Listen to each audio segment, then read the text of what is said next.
Okay, you guys asked for this topic to be discussed in detail, so I am bringing it to you.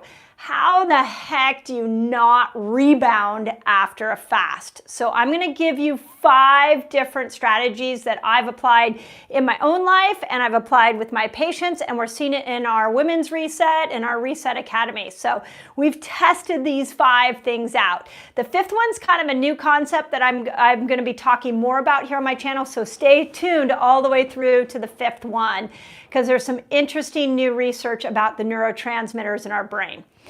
So let's start off with number 1 key thing to not rebound from a fast. And that is, you want to make sure you're fat adapted. Okay, so what does that mean? Fat adapted is that thing that we're all trying to get to with the principles that I teach here on my YouTube channel. Fat adapted means that the majority of the energy you're burning is coming from fat. It's not coming from sugar.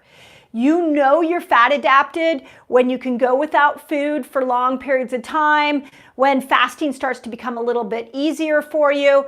You also know you're fat adapted when you look on your blood sugar reader and you see that your blood sugar is staying low, like under 90, and that you're able to get some ketones with just a little bit of fasting.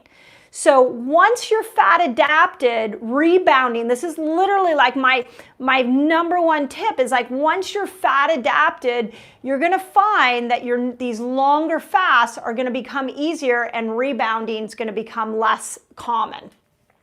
I want to honor this for you guys right now. And I really want you to not go for perfection with fasting, because if you're new to fasting, it's very common to rebound. So if you're brand new, you haven't heard about fat adapted, you don't know if you're fat adapted, and you try a 24-hour fast and that 24 hours comes up and you're like, boom, now you're in rebound mode, just know that that's pretty normal in the beginning, but it doesn't have to be every time. So once you're fat adapted, the rebounding becomes less and less. So, and if you're watching this and that you've noticed that, please put it in the comments so people can see. Okay, let me say one other thing on that before I move to the second thing. There is a progression. I just got off a group call that we did with our Women's Reset, and I was explaining to them that there's a progression that I like to see patients go through when I know that I'm moving them to a fat adapted state. The first progression is you want to make sure that you can get into ketosis. If you went into a 24-hour fast, if you went into a 3-day fast and your ketones were really low, you struggled to get into ketosis, it's going to be a lot harder for you when you come out of that fast. You're going to want to rebound more. So if this is you need to stay in this, like, let's just master ketosis. Let's make sure we can get you into ketosis. And I've done a ton of videos on that. Okay, now if you've mastered that and you're still having this rebounding experience, your next step is to start to practice longer fasts. So it's very common once you get into ketosis, you're practicing longer fasts, you're maybe going 36 hours, maybe you're going 48, you're starting to push the needle in the fasting. When you start to practice a longer fast, in the beginning, you're going to rebound. But then if you hang in there longer and you get used to that period of time where your body goes, oh, I see how this works. We go days without food, the mind will stop playing tricks on you. So the second part of this fat adapted is that you want to practice your longer fasts. And then the third part of becoming fat adapted is that you want to minimize your protein. So that would be the third step, okay? So if you're trying to get yourself fat adapted, master those 3 things within fat adapted, and you're gonna notice that the rebounding becomes less and less and less, okay? My suggestion number 2 to not rebounding is that you want to think of your fasting experience as not a one-time thing. You wanna create a fasting lifestyle. So go watch my keto diet variation video. I just put it out a couple weeks ago. Go watch the video I did on the 7 different types of fasts. I look at all the fasting and the styles of eating that I teach on here as like a toolbox. So start to build yourself a really good toolbox of keto fasting, learn how to feast and then how to fast, and get used to the principles. And I say this so much on this channel, we get so regimented that I'm a vegetarian, I'm paleo, I'm keto, I do one meal a day. Well, that's going to get you in trouble with your health. You want to learn how to start to play with all the different types of fasting. And if you're going in and out of the different ways of eating and fasting, you're going to find that the rebound becomes less. So strategy number 1, get yourself fat adapted. Strategy number 2, practice a fasting lifestyle. The more you practice a fasting lifestyle, the less you're going to rebound. Okay, strategy number 3. I did a video on how to break a fast, and there is a protocol that I used with myself, I use with my patients, and so I did a video on it, so go watch it and I'll walk you through there are 4 steps that I look at when I break a fast. The first is I always think about my gut.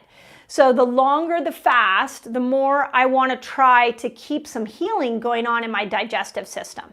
So I like to break fasts with things like bone broth. I think bone broth, it has glycine in it. It can go in there and really heal, create some healing in the mucosal lining. So make sure that when you're breaking your fast, you're breaking it with bone broth. You could break it with, if you're vegetarian or you don't like bone broth, you can break it with vegetable broth, but some kind of liquid that's healing, okay? If you decide, oh, I've now gone 36 hours and it's time for me to break a fast, go to the cup of broth first. Okay, drink that. Maybe a couple minutes later, maybe 20 minutes later, you're like, okay, I'm still hungry. I'm ready to eat something else. Okay, now you would go to some probiotic rich food. So we like to do yogurts in here. So but we do coconut yogurt. We try to push the animal fat towards after we've put a couple of things in our stomach. So coconut yogurt is great. Kombucha is great. If you like sauerkraut or kimchi is great. In the Women's Reset, there was a lot of conversation about how many of the women like to break their fast with like an avocado and sauerkraut, a combination. That would be a good after the broth, okay? So you do your broth, you do something that's probiotic rich. Okay, then the next step of breaking a fast is then you want to look at maybe steaming some vegetables. How do you do with vegetables? Steam some broccoli, steam some green beans, go in and steam some vegetables, and then the 4th step would be animal meat. So here's a trick. You've done a 3-day water fast. You've done a 48-hour fast, whatever the fast is. And you're like, okay, it's that time, or maybe you have your fasting counter on your phone and you're like, oh my gosh, okay, I feel it coming. Tell yourself, I'm going to do the 4-step process. I'm going to do the 4-step process, consider it part of the fast. So I was telling the Women's Reset group, sometimes that 4-step process I've done over several hours. Sometimes I've done it over a 24-hour period. Sometimes I've done it over 20 minutes. I drink the broth and I'm like, okay, I'm still hungry. Okay, let me have the avocado with the sauerkraut. Okay, I'm still hungry. Okay, I made some steamed green beans. Okay, let me have that with some olive oil on it. Okay, still hungry. Okay, now I'm gonna go for some scrambled eggs, or I'm gonna start to have maybe a hamburger that I made. If I've done those 4 steps, what I find is if I've made a commitment to myself to follow those 4 steps before I dive into anything else, by the time I've gotten through the 4 steps, I'm not really in the mood for anything else. So look at that 4-step process as important as the fast. So I'm going to fast 36 hours. I'm going to do the 4-step process. If you want to do the 4-step process in 20 minutes and eat just boom, boom, boom, boom, boom, fine. And then ask yourself what you want to eat. I think you'll find you don't want to go for the junk. You don't want to overeat at that point, because it's a really smart, methodical way to take care of the gut and bring food back in. So add that as part of your fast, okay? So that's my third strategy. Okay, my last 2 strategies are real mindset tools. And I did a whole series on brain reset this week, and I did it for you guys that are really trying to apply these principles, and stress gets you off, or you need to redefine your relationship to food. So please go watch those videos. 2 of them are out. The 3rd one's coming out tomorrow. So they were done with you in mind to make sure that you guys have more than just physical tools to help yourself, but that you have some mental tools. But when I come to you with the 4th idea about rebounding, or the 4th strategy, the one thing I would encourage you to think about is that we have been conditioned to think food is the pleasure, food is the gift. But once you start to understand fasting more, you're going to start to see that fasting is the gift. Fasting is where the magic happens in your body and in your brain. So on tomorrow's video, I talk about things like fasting improving BDNF, which is brain fertilizer for your brain. I talk about fasting improving serotonin, which makes you happier. I talk about dopamine and GABA. Dopamine is your pleasure center, and GABA calms your brain. And if you've been doing fasting for a while, what most of us get to, and this isn't just unique to me, I hear this from the people that we're working with, is that if you do this long enough, you start to see that the real mental joy, the real amazing feeling that your brain and body gives you is when you're not eating food. And so that just takes education, that takes experience with these tools. But the more you do it, the more you commit to learning this, the more you're going to see that the magic for the brain, the happiness is in the not eating. I had an experience just yesterday where I was at my office all day. It was just back-to-back appointments. And I decided, I had a moment where I'm like, am I going to fast all day or am I going to eat? And I decided to give in to the eating. So at about 2 o'clock, 3 o'clock, I had my first meal. And oh my gosh, I was and it was a good healthy salad. And after that, I was mentally sluggish. I was tired, and I thought, oh my gosh, why did I do that? I was already riding a fasting high. Why did I ruin it by eating? And even though I was eating healthy food. So that's the mindset, is start to see that the joy comes in the fasting, that the chemicals are produced, the happiness hormones are produced in the fasting, and that's what we're going to talk about on tomorrow's video. So if you subscribe and you hit notification, you can see that video tomorrow when it goes live. But it takes time. It's not like you watch a couple of YouTube videos and then you're like, oh, okay, the joy is in the fasting. It takes time. You got to get fat adapted. You got to practice the fasting lifestyle. You got to implement the 4-step protocol to breaking your fast, and you got to keep asking and learning. And over time, you will find you do not rebound when you fast. When I first started fasting 4 or 5 years ago and really diving into this, yeah, I rebounded. Now I don't. And it just took those steps that I'm telling you. Okay, the last one, 5th one. This is one I'm going to do a whole video on, and it's called a dopamine fast. So here's what's happening when we eat food. When we eat food, let's say it's your favorite food. So let's say you've been fasting for 36 hours, and you're like, I am going to go home and have, maybe it's a chocolate cake. I hope you wouldn't break your fast with chocolate cake, but maybe you're like, I'm going to go home and have sweet potato fries. Okay, that would be kind of yummy. And so you're thinking about it all day. Well, the minute you walk in the door and you see the sweet potato fries there, what happens is with food that we love is that all of a sudden we don't even have to eat the food. We are just looking at the food, but we know that the food is coming into our mouths, that we get a rush of dopamine. So I tell you this because food, overeating, eating all the yummy foods that you love to eat, it increases your dopamine. And if you've been an overeater, if you've been eating crappy food because it brings you mental joy, but it hasn't been bringing you physical joy, there's a good chance that your receptor sites for dopamine have been overstimulated. Very much like insulin resistance. With insulin resistance, we know that those receptor sites can get overstimulated. The same thing can happen if you've been an overeater for a long time, is that those dopamine receptor sites can get overstimulated. Well, this ties into the first couple of principles that I taught you here, is that the more you fast, what we know fasting does is it starts to open up these dopamine receptor sites.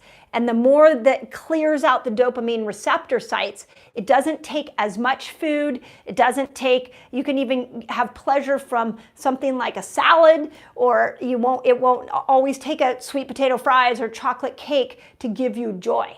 So if the more you fast, the more you're repairing these dopamine receptor sites. And this may not make sense to you today. Go watch the video tomorrow, and next week I'm putting out another one on how we can start to help with dopamine resistance. How do we break free of dopamine resistance so that we can enjoy the simple, smaller amounts of food? We can enjoy the simple things in life. That's coming. So 5 things.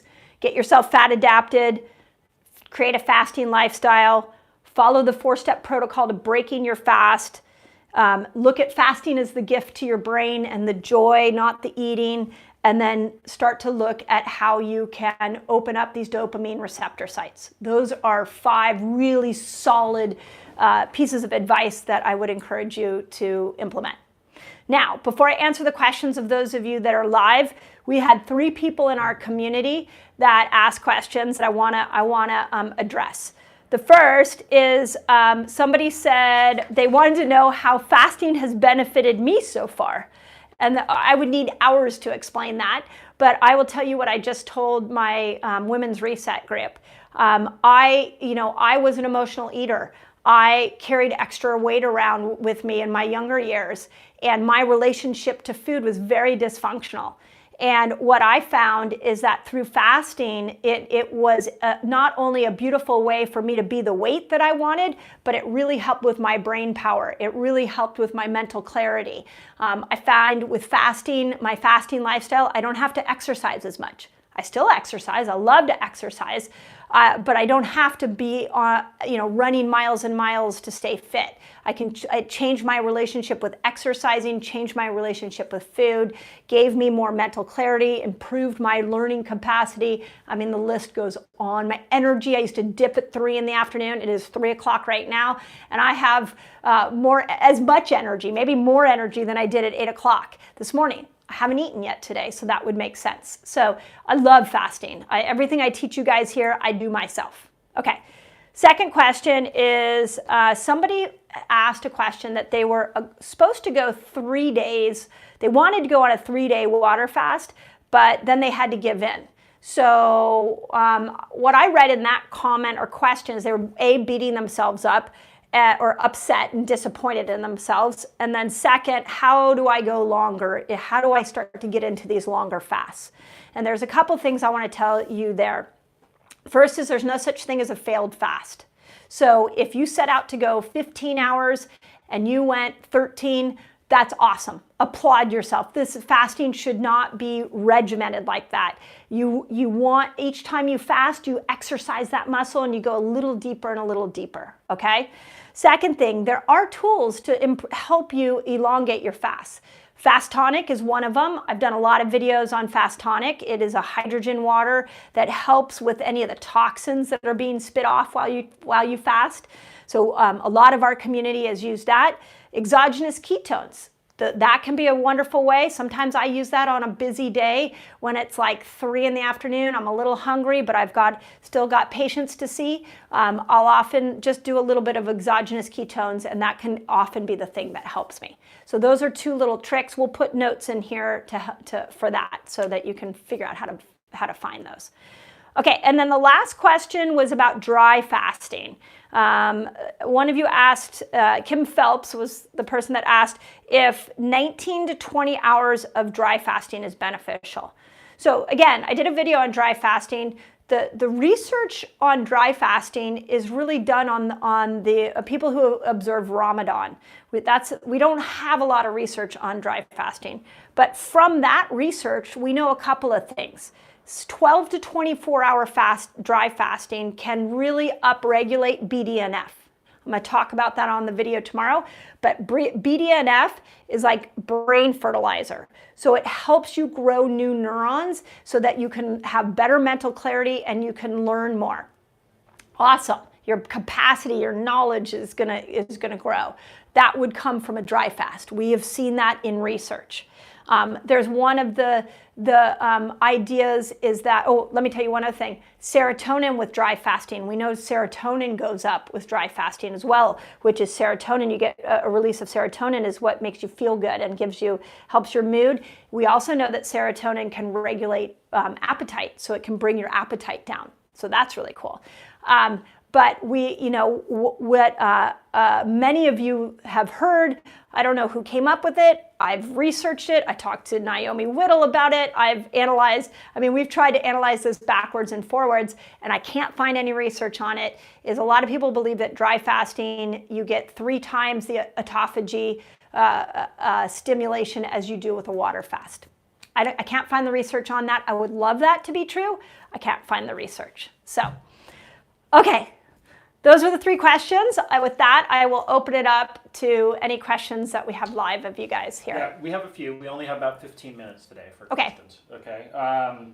So the first one, just somebody, Jerry's feeling really messed up. She's 45, having Menopause. Premenopausal symptoms. Having a lot of challenges. Any advice? Okay, so Jerry's asking about advice with premenopause. Or perimenopause. The first thing I would say is make sure that you're fasting and eating according to your cycle. So if you still have a cycle. Now, in the perimenopausal woman, the cycle's like all over the place, but go back and watch some of the videos I did about how to eat for your cycle. If you're trying to do keto and fasting, the week that your body's trying to produce progesterone or the days that your body's trying to produce estrogen, it's going to be difficult. So it's like setting yourself up for failure. So go watch the videos that I did on the ketobiotic woman and how a woman should fast. Okay, so that would be the first thing I would say. The second thing is that you do want to honor. This is where women have to fast a little different than men. So if we are fasting too much as a perimenopausal woman, and we're really regimented about it, and it doesn't feel like a loving experience, it's really hard, then you're causing more stress on your body. And if you're causing more stress on your body, then you're making more cortisol. And when you have to make cortisol, you don't make sex hormones. You don't make estrogen, you don't make progesterone, you don't make testosterone, and those hormones get way out of whack. So you might need to back it up a little bit and go, okay, I'm gonna go back to intermittent fasting, and I'm going to go back to keto, and I'm going to stop trying to do longer fasts. I don't know your scenario, but I'm going to just dial it back a little bit, use some of these principles, and not try to push myself forward so fast. This is what we're doing in the Academy too, by the way. If you want to join us in the Academy or the Women's Reset, is we're trying to untangle these kind of moments for you guys.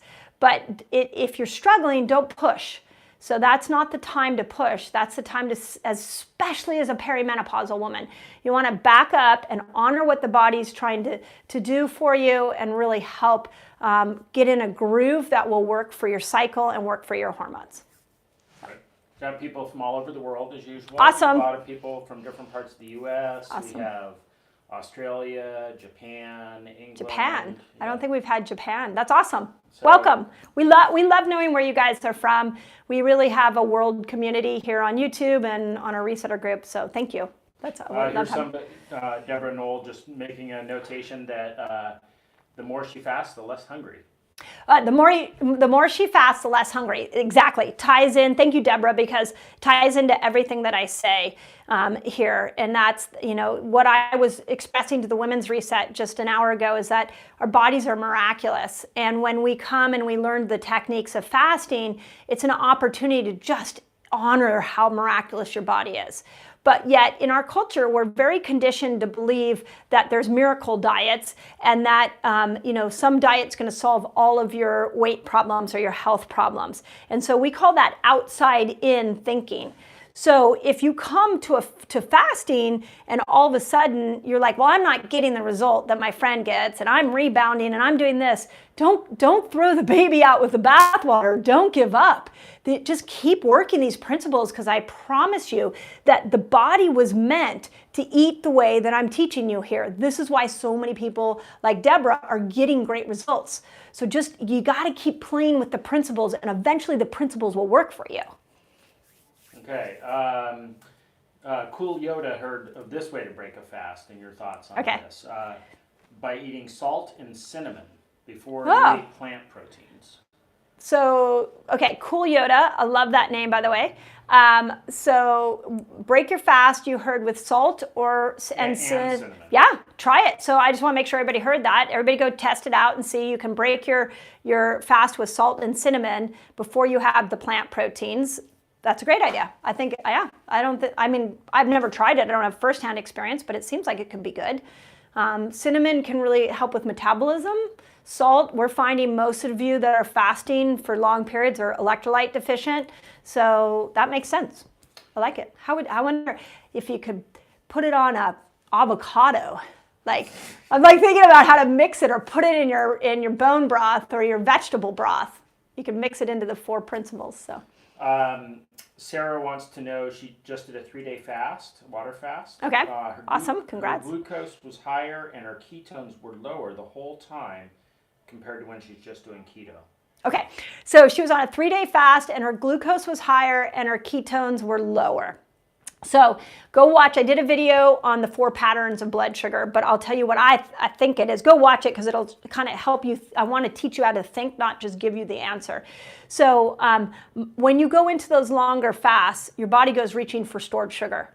So my guess, without knowing your health history, is that your body was going for stored sugar, which is awesome. I think of stored sugar like a sponge, where the body's wringing out. Like, oh, I got a little sugar stored here in the liver. Let me just wring that out. I've got some stored in the fat around here. Let me wring it out. So when it does that, all of a sudden sugar goes into the bloodstream. You're going to see it on your meter, and you're going to go, oh my God, how could I have an increase in blood sugar? I haven't been eating. And then when the blood sugar goes up, the liver goes, oh, well, we have plenty of blood sugar. I don't really need to make ketones. And so it slows down ketone production. So we see that a lot on longer fasts. It's like the body goes after that stored stuff. So to me, it's a good sign. Keep fasting. Okay. Got a comment here from John Smith. He's finishing a 21-day water fast. Awesome. Congrats, John. And he wants to know about breaking it, like how much food. Yeah, so that's a long fast. That's a long fast, and I hope you had some miraculous changes, because we've seen some cool things on those long fasts. So for sure, I would do broth for the first 12 to 24 hours. Like, you want to really listen to your gut. So start with broth. Maybe you start with vegetable broth, then you can go into bone broth, and do that, let's say, for the first 12 hours. And then if you're feeling okay with that, then you could go into, like, I would start with something probiotic-y. I really like this idea of maybe mixing a fat with a probiotic. So you could try like an avocado with a little bit of sauerkraut in there. And I would do a couple meals of that. And then I would go, so that would be the next 12 hours. And then you're at 24 hours. The second 24 hours, I would do steamed vegetables, and along with the things I just mentioned. But at the 48-hour mark, if your stomach's still doing really well, then you could add in some animal protein. But I wouldn't do animal protein until you've put some of the broths and the fats and the steamed vegetables, until you're doing okay digesting those, because that's a really long fast. So, and let us know. I'm kind of curious what your results were. Congrats. So Carrie just has a comment here. She's done water fast and intermittent fasting, and she's doing hormone building right now. Awesome. She wants to try something new. She doesn't know what it is. This is what we do in the academy. Yeah. I mean, there's a lot of ways you can trick it out. Carrie wants to know, she's done intermittent fasting, and hormone building. Have you tried protein cycling? That's kind of a fun one. Go watch the video I did on that. That's eating 20 grams of protein 4 to 5 times a day. That's a fun one. I mix that one in sometimes to my fast when I want to build more muscle. So I would try that. Okay. This person wants to know if a Dutch test can be done while on a fast. First of all, we can only do the Dutch test for the U.S. right now. Yeah, if the Dutch test can only be done if you're in the U.S., and yes, you can do it on a fast. Yes. So, and if you have a cycle, the Dutch test is actually got, it wants you to follow a certain cycle. If you don't have a cycle, then you can do it anytime. And we are doing Dutch tests on men who want to know their testosterone levels. So that's also, the Dutch test is amazing. It's amazing. There's so much information that thing gives me. So yeah, that's it. You can do it on a water fast. And Carrie wants to know how long you would steam broccoli or cauliflower for. You just want a short steaming, right? Not really. Oh, yeah. So I think of it more in crunchiness. So, because it depends on what you're steaming. Like cauliflower, you steam it a minute and it turns super soggy. So and whereas broccoli or Brussels sprouts might take a little longer. I don't want the vegetable to be crunchy. I don't want it to be soggy. So if you pick it up, you don't want it to fall apart. So you want something in between. So what that for whatever vegetable you're doing, a carrot, that would take a little longer. So it really depends on the vegetable, but that's what I'm looking for is like, can I pick it up and it still stays whole, but it's not like a raw, crunchy vegetable. Ginger wants to know if we make our coconut yogurt. We just eat it. If we make our coconut, Ginger wants to know. No, I wish I could say yes. We do cocoa yo. We do the turmeric one. We get it at Whole Foods and depending on what country you're in. And we love it. And we have like 10 containers of it right now in our refrigerator. The one thing I will tell you that we've done with fermented foods is if you start to get into the world of fermented foods, you'll see that your taste buds crave different things at different times. So we've noticed we'll go through periods where we can't, like we'll buy one sauerkraut and we're like, oh my God, this is the best sauerkraut ever. And then a month later, we're like, yeah, we don't really like that sauerkraut anymore. Or we'll look at a yogurt and we'll be like, oh my God, this is incredible. We'll be obsessed with that for a while. So with fermented foods, as our microbiome shifts, we notice our taste buds shift too. So.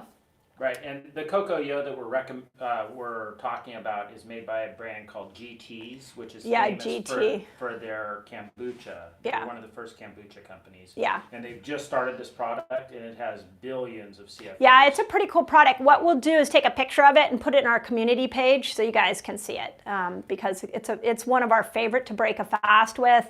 It's a really cool product. So GT is the brand, and they did a great job, and it tastes good. So. Ideally, you want one with lots of probiotics in it. You want one with lots of probiotics, but you don't want to overdo it. That's why you want to kind of be systematic about it. So. Soy Delicious also makes coconut yogurt. Yep. Okay. Yeah, when I put the picture, well, I'll do it right after this. We'll put a picture of the coconut yogurt in the community section. If you have a yogurt or a coconut yogurt or something that you like breaking a fast with, put it underneath in the comments. Just put the picture in there so that our community can see it. This is the power of a community, and that's what that page is there. So if I put a post there, anything you put underneath there, then it's a really cool thread for others to see. Cool Yoda has another question about breaking your fast as a vegetarian, where you don't eat eggs. I think the video that's coming out. Yeah, I interviewed Dr. Will Cole this morning on Resetter TV. He wrote a book called Ketotarian. And yeah, I mean, you don't have to, and so all our questions about keto and vegetarian hopefully have been answered in my conversation this morning with him. If you're in the Resetter group, you can see that interview now. It will come out here on YouTube on Tuesday, so stay tuned to that. But breaking a fast with a vegetarian diet, absolutely. Fast mimicking is a great thing to break a fast with. You'll go watch the video that I did because I showed some of the things like the Ketabo shake. I've broken my fast with Ketabo shake. So there are some really other ideas. I just kind of given you the 4 basic principles. But yeah, you can totally break a fast with a vegetarian world. Okay. Let's see, somebody getting headaches while they're fasting. That can normal. Yeah. Yep. Deborah Knowles a little upset that her solid arm fat has turned squishy. I'm not sure. Yeah, if your solid arm fat has turned squishy, I'm honoring the fact that the body changes. But you really, honestly, I would try some of the protein building. Go watch the series I did on that. There's some really cool ideas. I talk about BFR bands in there, and a lot of those concepts were made, and I learned from people in their 60s and 70s who are applying these principles that they didn't want to lose muscle as they were doing all of this. And so I'm bringing to you some of the wisdom that other people have brought to me when it comes to aging and breaking down of muscle. Okay, I lost my place here. I'm trying to find it again. Essential oils do not break a fast. Do you want to talk about if you put essential oils on your body, it won't break a fast, but if you put it in your mouth, you'd have to test it with your blood sugar. You'd have to go, okay, let me take my blood sugar, put my essential oil in my mouth, and then test it again. And that's how you would know. If the blood sugar doesn't spike, you're good. Opinion on taking vitamins while fasting. Yeah, say supplements. So my general premise with supplements on a fast is if you're doing a 3-day fast or longer, I really like to keep the supplements minimal because I like to let innate intelligence of the body do its job. If you're doing 24-hour fasts or 36, supplements should be no problem. Not a problem at all. And we get this question a lot. This is Kathy McCoy. Is there a value to just doing a 1-day fast mimicking? This person lost 3 pounds in the morning, but they don't want to lose any more weight. They're not looking for weight loss. But they want to do extended fast, probably for a health benefit of some type. Okay.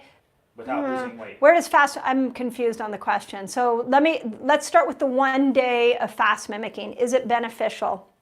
So it's beneficial for autophagy. The research done from Walter Longo was on 5 days in a row, and it was actually 5 days in a row of fast mimicking done once a month for 3 months. That showed in his study that they saw pancreas cells actually being regrown in type 1 and type 2 diabetics. So pretty cool. So 1 day is going to put you into autophagy. It may give you some stem cell production. That's kind of what we use fast mimicking for. So that's the answer to the 1 day. You don't want to lose more weight with fasting was the second half of that question. And this came up in our Women's Reset today. And that, I would really say to that is when you eat, you got to eat.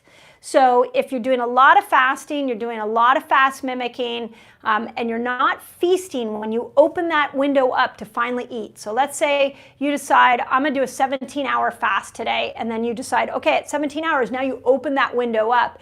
If you're losing too much weight, it may be that when you open your eating window up, now's not the time to try to be keto. Maybe you need to eat more so that you don't lose too much weight. You can also lean into the protein cycling that I showed you. So remember with ketosis, there's 2 ways to get into ketosis: fasting and working with your macros. So people often apply both because they really want to lose weight. They really want to reach for that stored glucose.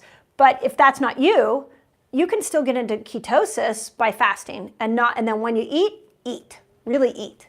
So. Okay.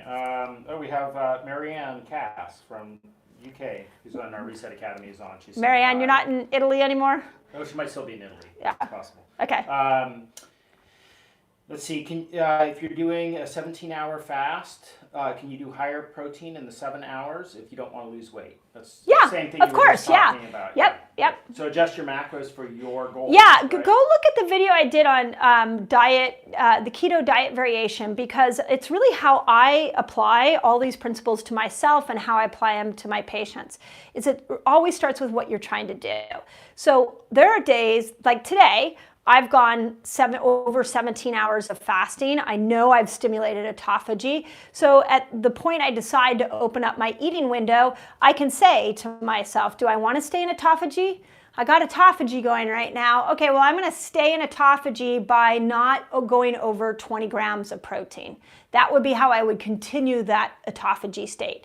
Sometimes I'm like, no, I don't really care. I'm just going to eat what I want to eat.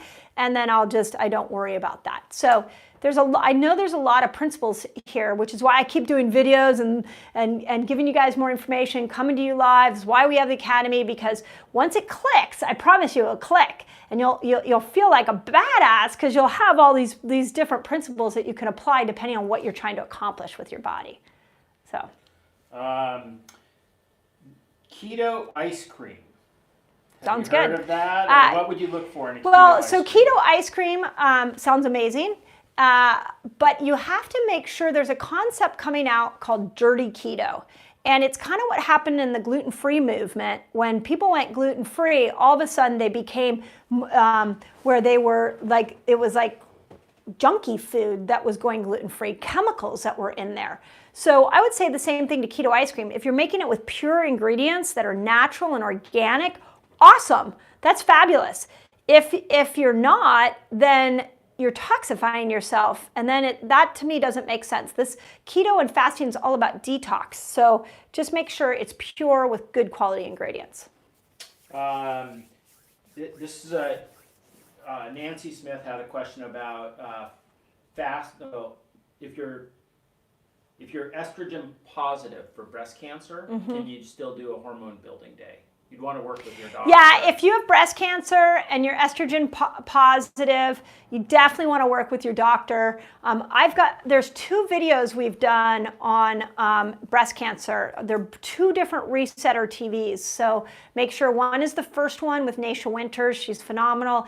I think it was about 4 or 5 episodes in was Ingrid Elstrom. That was also packed with great information. So I would make sure you do that. But unless you're working with a doctor that gets these principles, I wouldn't be messing around with too much building of estrogen if you're estrogen positive.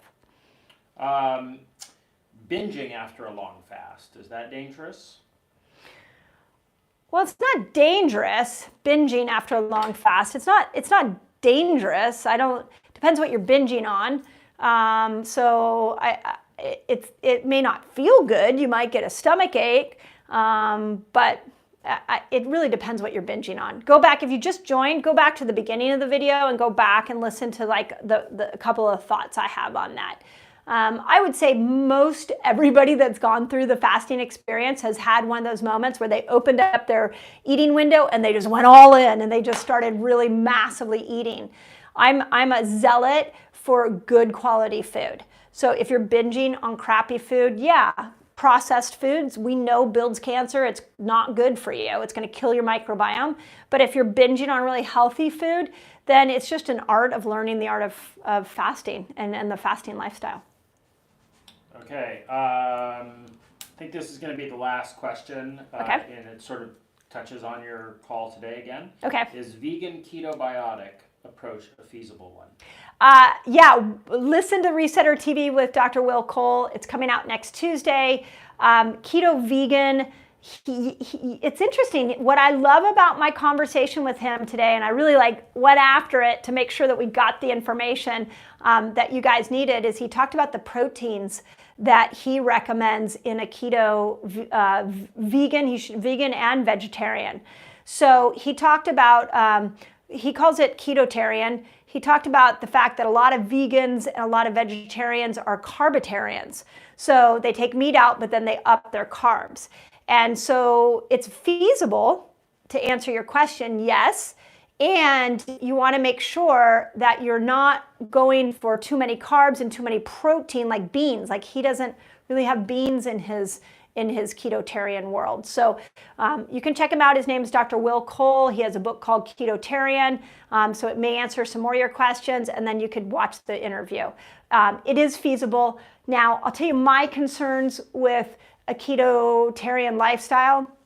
What's going on with the amino acids? He talks about it in the interview, but we need amino acids for muscles. We need it for joints. We need collagen. He talked about marine collagen today. I thought that was pretty insightful. But there are some things that we need that we get from meat. So you want to make sure you're either supplementing them in or you're being very diligent about how you're doing your ketotarian. And Georgia did use the term ketobiotic. I'll point out. Well, ketobiotic, we use ketobiotic because one of my big concerns with keto is that people forget about the plant world.